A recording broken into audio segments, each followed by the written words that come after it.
Olá, pessoal do primeiro A, tudo bem com vocês? Espero que sim, hein? Nesta videoaula, nós vamos encerrar o estudo da função de primeiro grau. Nela, nós vamos ver os últimos aspectos que são importantes quando você está trabalhando com funções de primeiro grau.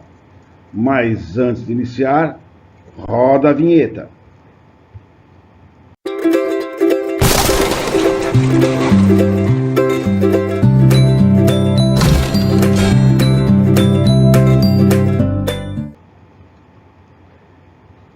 Bem, sobre a função de primeiro grau, ainda nos resta lembrar o seguinte: coeficiente angular A, você já sabe, né, que nós temos f de x é igual a ax mais b, que é aquele número que está sempre perto do x. Ele está relacionado com a taxa de crescimento ou decrescimento da função de primeiro grau. Você já sabe que se ele for positivo, a função é crescente. E se ele for negativo, a função é decrescente. Mas não só isso. Digamos, vamos pegar dois casos de funções que têm o A positivo. Aqui está o gráfico de duas funções que têm o A positivo. Na função indicada pela reta vermelha, o A vale 5.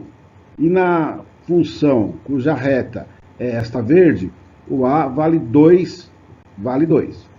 Muito bem. Então veja só as duas funções representadas no mesmo plano nos mostram claramente que a função verde, que está representada pela linha verde, cresce menos do que a função que está representada pela linha vermelha.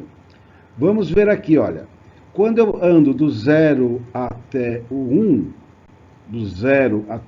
a função verde sai do 1 e vai para o 3. Ele só anda duas casas. Nós já sabemos que aqui é o 2, faz ele andar duas casas. A mesma coisa do vermelho, quando eu saio do 0 até o 1, olha onde ele que vai. Ele vai lá para o 6, ele sai do 1 e vai para o 6, ou seja, ele anda 5 casas. Lógico que ele anda mais rápido do que a verde. Então a vermelha tem um coeficiente angular maior, ela cresce mais rapidamente, a taxa de crescimento dela é maior do que a função verde, representada pela cor verde. Então, espero que você guarde essa informação. O coeficiente angular A, ele nos mostra quão rapidamente a função cresce ao longo de valores obtidos aqui, né, ou considerados aqui no eixo horizontal. Se eu ando uma casa aqui, a verde anda 2. E se eu ando uma casa aqui, a vermelha anda 5. Isso quem dá é o A, 2 e o 5. Vamos agora, no próximo slide, falar sobre o coeficiente linear. Aqui está, o coeficiente linear corresponde ao ponto onde a reta corta o eixo vertical. Vamos ver isso aqui agora. Olha só, tenho duas outras funções representadas no mesmo gráfico. A função vermelha e a função verde. Vamos observar aqui, ó, elas têm o mesmo coeficiente angular. Essa tem 2, essa tem 2. De forma que, se eu tomo, por exemplo, de 0 a 1 na verde, ele sai do 1 e vai para o 3. Ele anda duas casas, tá certo. E se você considera a mesma coisa no vermelho, ó, do 0 a 1, no vermelho ele sai do 2 e vai para o 4. Aqui, ó, do 2 para o 4. Então significa que os dois têm o mesmo crescimento. Isso é o que indica, inclusive, o fato delas retas serem paralelas aqui no gráfico. Bem, mas veja só, qual é a diferença entre elas? É o B. Aqui o B vale 1, aqui o B vale 2. Bem, veja que quando o B vale 1, a reta corta o eixo vertical exatamente no 1. E quando o B vale 2, a reta vermelha corta o eixo vertical justamente aqui no 2. Isso é bastante fácil de entender, porque tanto esse ponto quanto esse, o x dele vale 0. Bem, se o x vale 0, aqui vai ficar 2 vezes 0, 0. 0 mais 1, 1. E aqui, ó, o x valendo 0 vai ficar 2 vezes 0, 0. Mais 2, 2.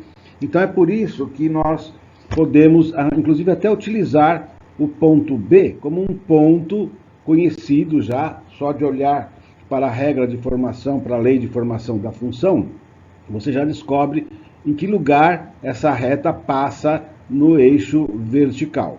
E quero que você observe também que tudo que nós dissemos aqui para retas cujo coeficiente angular é positivo, serve da mesma forma se o coeficiente angular for negativo, se os gráficos forem decrescentes. O mesmo também podemos dizer do caso anterior, em que nós tivemos exemplos de A positivo, mas se puséssemos A negativos, também obteríamos os mesmos resultados. Só que aí, é claro, decrescendo, né? O que tem maior número negativo no A decresce mais rapidamente do que tem um menor número negativo.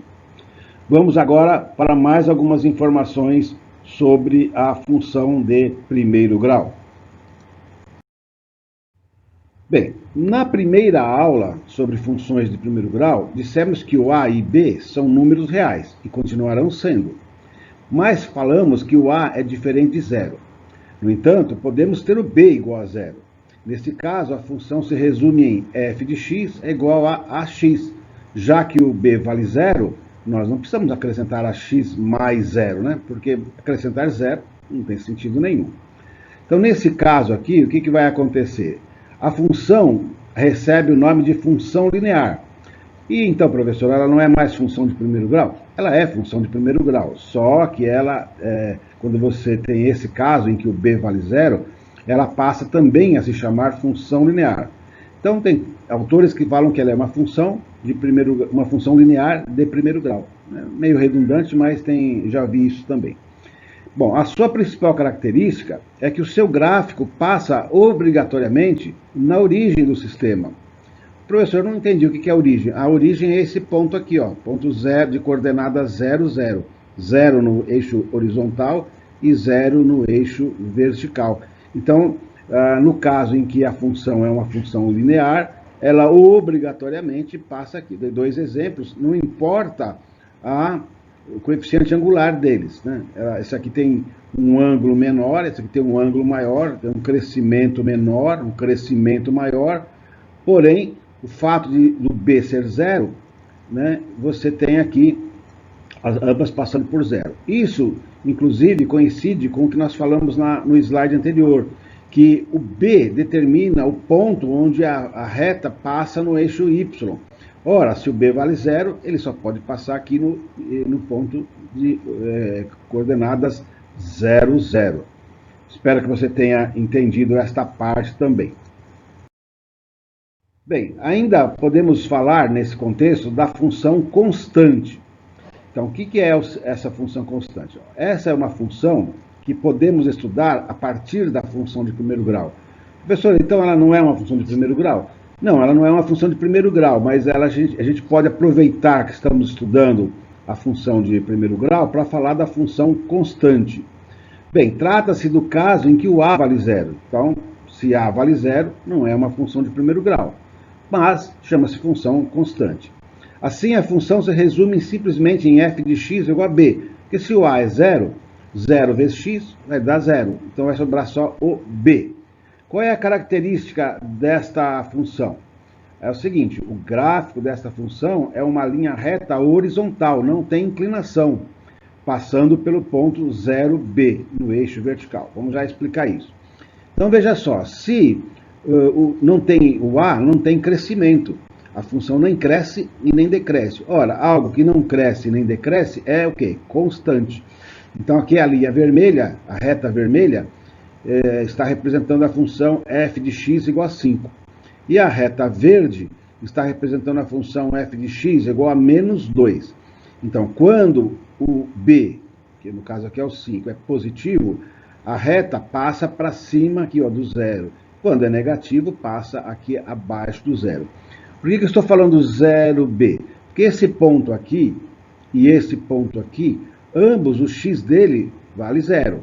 E o b? Para esse aqui o b vale 5 e para esse aqui o b vale menos 2. Por isso que passa no ponto 0b.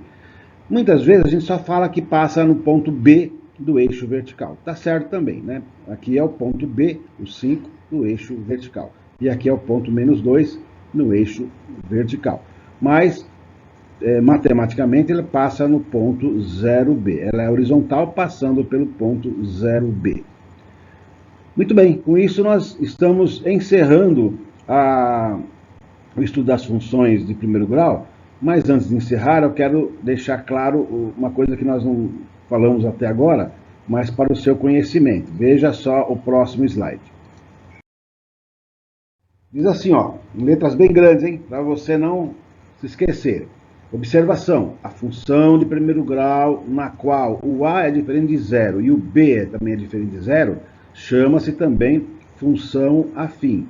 Professor, mas então, não é que é isso? Enfim, é simplesmente o seguinte, todas elas, ambas, a função afim e a função linear, elas são de primeiro grau. Esses nomes são apenas para a gente definir melhor que tipo de função que é. Então, quando alguém lhe disser função afim, você vai saber que é uma função de primeiro grau em que o a não é zero e o b não é zero.